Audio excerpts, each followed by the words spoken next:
And joining us today is Chris Stratton from Missoula. Chris, how are we doing today? Well, the sun's shining. It's just hovering above zero, but the sun's shining. You got to count your blessings when you're in Montana.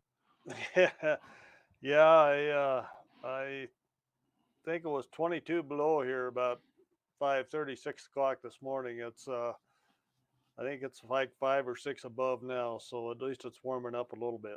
Yeah, when you say single digits and warming up, people usually think you're a little bit crazy, but welcome to Montana. Yeah. I talked to some people in Atlanta this morning and told them so they just can't believe that we actually do live up here. Yep, for sure. What do you got for us today, Chris?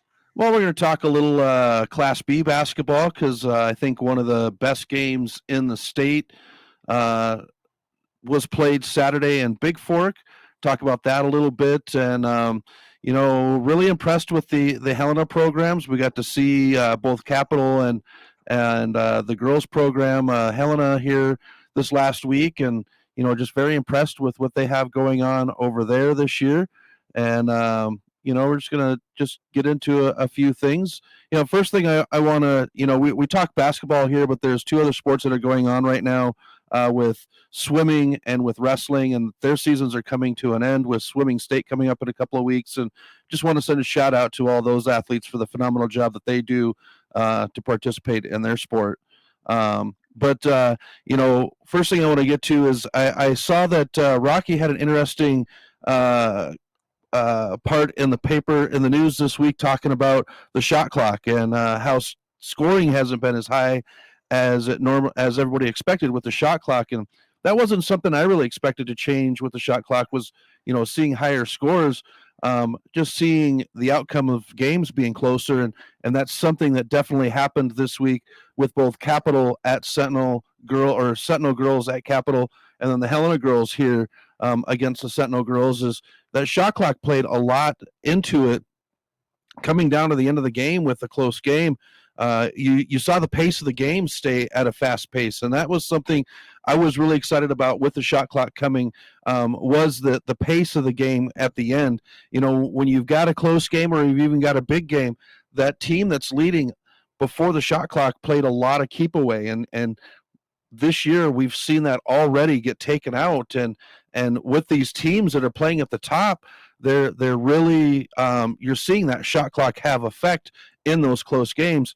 All of the Helena Bengals versus the Sentinel girls, that game was Helena High wire to wire, but coming down to those last 4 minutes of the game, it really came down to that shot clock. It came down to Helena being able to control the pace while Sentinel girls were playing a little tighter defense and getting after it. You were seeing a couple of more steals there towards the end, and the same thing with the Capital girls. Sentinel girls are playing inspiring basketball right now. All three of our Missoula AA schools, Big Sky Sentinel and Hellgate girls programs, are just playing some great basketball. Hellgate continuing on from where they left off last year with making it to that championship game against Skyview. I think we're going to have another intense one. But also the Sentinel girls are playing just inspiring basketball right now. They're able to.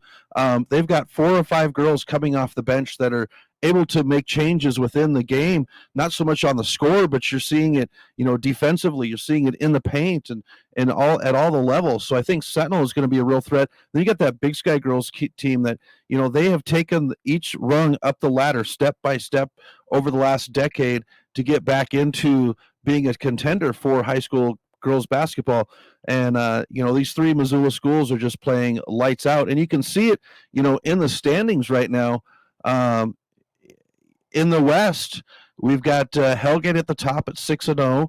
Sentinel is 4-3 in conference play. That doesn't include their loss to Helena High on Thursday, as everything hasn't been updated. And then Big Sky is right there in the number 6 seed. So things are playing very highly. And then you've got those those Helena teams. Capital number 2 in the West, and Helena High is number 3 in the West. And judging by the score from that crosstown game, that those two teams had last week.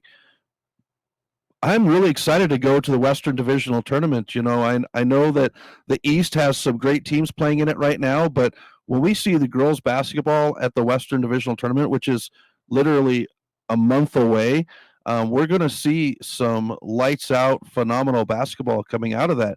And we take a look at that Sentinel run last week. They played both Capital and Helena High. They played at Capital on Tuesday night and lost in a close game 44-42.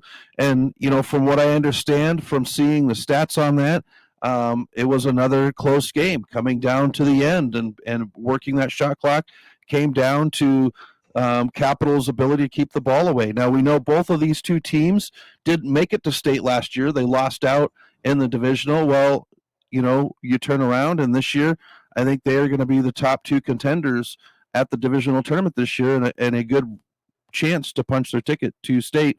And then on Thursday night, Helena High was here, and another close game, and you look at what these Missoula schools are doing as far as scoring. Missoula Sentinel is number 4 in the state, averaging 44 or 55 points per game.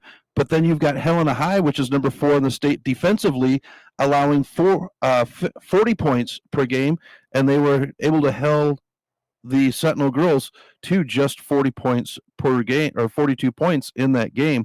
They shut Helena themselves on Thursday night. They shot 39% from the field, 42% from in the paint, and then 33% from the charity stripe, 70% from outside the arc. I mean, they're just playing some very good basketball right now, and they're leaning on that defense. Not only was Bullock, she was a scoring leader with 17 points. She also had 6 rebounds, even on the boards, 3 and 3. And then, you look at the way that the Helena girls were able to do it, on rebounds defensively, 16-14 to Helena High, and then 7-6 offensively. So, Bullock does a great job. She is down there, but they also have that threat with Gardepi, when she subs in and she's on the floor with Bullock or without Bullock, she's up there banging the boards as well. So, these Missoula teams, the girls teams, being a Missoula boy, I do have high hopes for them, but I think that, when we see the Helena teams and the Missoula teams play at divisional, I think those are going to be the best games of that divisional tournament. Yeah, definitely. And I think that I think the West is definitely deeper than what the East is. I'm looking at the stats here as well. Oops, I'm going to shut this off. Nope. And I think West, Skyview, and Gallatin, I think they're probably separated themselves. There's not that much difference in the standings, Chris, but I think there's a separation there after those 3. And like you say, I really, the top 4 or 5 teams, even 6 teams in the West, I think could be, any of them could come out of there with a win. Yeah, Flathead High, they played very well through the divisional tournament, got themselves into the state tournament last year, and they're riding off of that. They've got some great scorers, but they're also controlling the boards as well. And I think, that is something that's super important with the introduction of this shot clock. Yeah, and you got to remember that tournament is in Kalispell this year, that divisional tournament. Yep, it is at Flathead. So, having those home crowds, having that home feeling, these top 5 or 6 teams in the West, they're really going to give everybody a run for their money.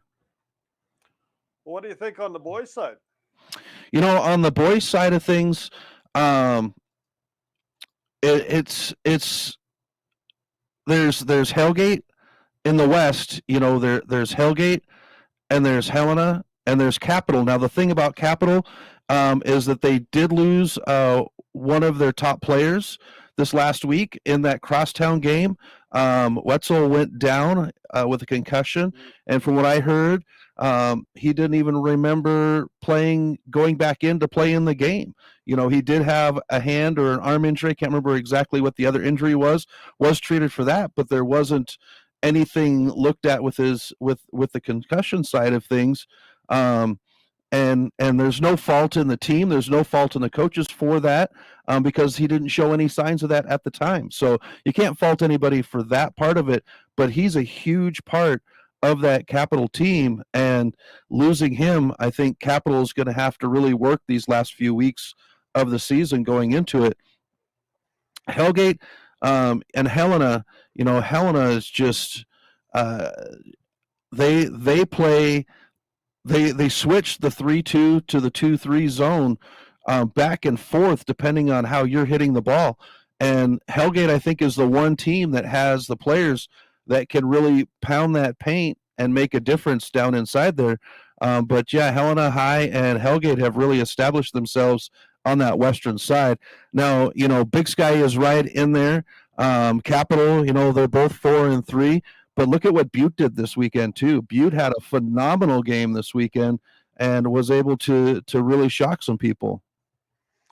Yeah, they could be a sleeper, and they play Crosstown to Wednesday, I believe it is, against Butte Central. That game at the Civic Center, and if they could get a win there, that would really give them a lot of momentum. I think going into the end of the season, if they could win that big Crosstown with Butte Central. And Butte did the same thing last year going into that divisional tournament, the boys' side. They weren't one of the top ranked teams, and they ended up, really giving a good push and give everybody a run for their money. Yeah. Yep. Now, go ahead. No, you go ahead. Well, I wanted to switch gears because before we run out of time here, the other big game that happened this weekend was Loyola at Big Fork. Both of us were watching that on the NFHS network. And for two teams that are able to get out and run and be offensive, the Big Fork boys and the Loyola Rams, it was all about defense. It was all about sealing down those shots. And Loyola did a great job offensively.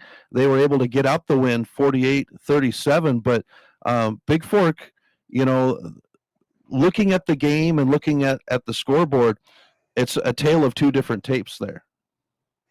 Yeah, I think so too. And I think I said it earlier on another show this morning that the defense definitely showed up in that game. You could tell, I could tell. It's hard to tell when you watch a game on a video like that, but a lot of athleticism in both those teams, and a lot of size and length. The length showed up in the defensive end, especially. I thought it just plugging holes up in those, both of them playing a lot of zone. Yeah, and Coach Anderson, I talked to him last week, and Coach, you get away from the sport for a couple of years, you come back and you just plug in, and your teams are just as exceptional as they were when you left. And he says, Chris, it's basketball. There's no, it's just basketball. And that's the truth that comes down to it. It's just matching up and playing your opponent. Yeah, I always used to say this isn't rocket science. Just go out and play the game. And Loyola is going to finish out their season. They've got a couple of non-conference games this week. They have Anaconda a week from Saturday, and then another non-conference game, and then they go to districts. So Loyola is going to get a test against a couple of Class A non-conference teams coming up this week. And then they've got, I have to take a look at it here, Stillwater Christian coming up just before going into districts. So they're going to have the ability to get some momentum and be able to go into districts and really showcase their talent. Yeah, they'll definitely. I think don't they play Butte Central as well? Do they? No. What I've got on the schedule is they've got Troy and Thompson Falls this week. and then next week they've got Stillwater and Anaconda, and then the following week is districts. Oh, okay. All right. I don't know. I look at too many schedules and that kind of stuff. I, I get stuff confused a little bit, but I know they bleed together for me. My good buddy that does the Helena boys and girls basketball. He does Helena football.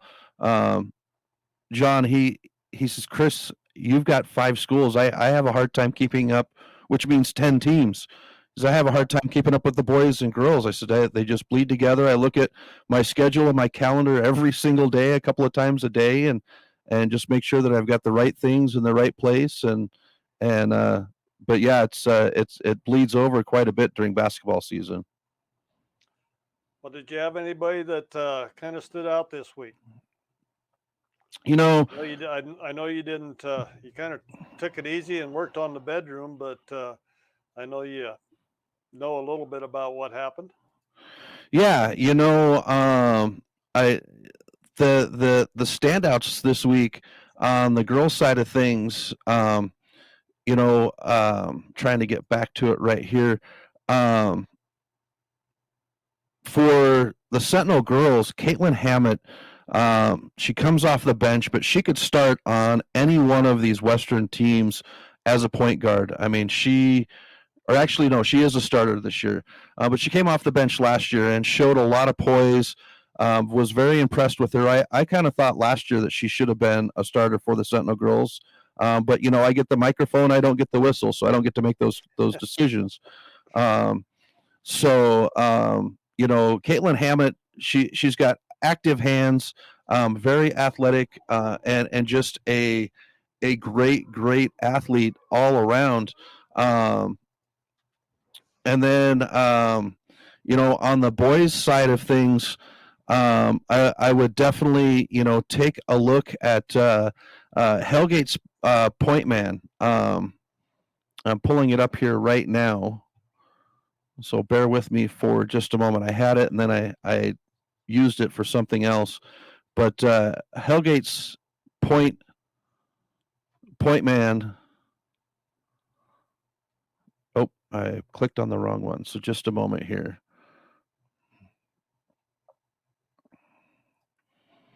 But Hellgate's got a pretty good 1-2 punch at the 4-5 position. Let's see here. There we go. Donovan Headswift. He plays at the 4 position, very dominant in the paint.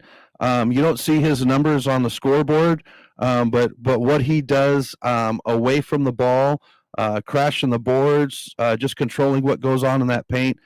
Donovan Headswift is definitely a playmaker from the Hellgate boys for me this week. All right. What do you got coming up next week? So tomorrow, I am at Big Sky as they host the Helena girls, and then I've got Hellgate hosting the girls hosting Capital. That should be a very phenomenal game. And then Friday, it is Flathead at Sentinel girls. So I think that's going to be an exceptional game. And then I've got Helena boys at Hellgate on Saturday. So I'm really excited to get into this week because I've been very impressed with these girls' games this year. Yeah, and that Helena Hellgate game might be a pretty good one on the boys' side. Yeah, that one's Helena undefeated on the season. Hellgate could really change that. Helena got the better of Hellgate earlier this year, so yeah, it's going to be a fun one. All right. All right. Well, thanks for coming on once again, Chris. Appreciate it. Your thoughts and talents about the basketball up in that area, and looking forward to see what you come up with next week. Alrighty, thanks for having me on, and go sports.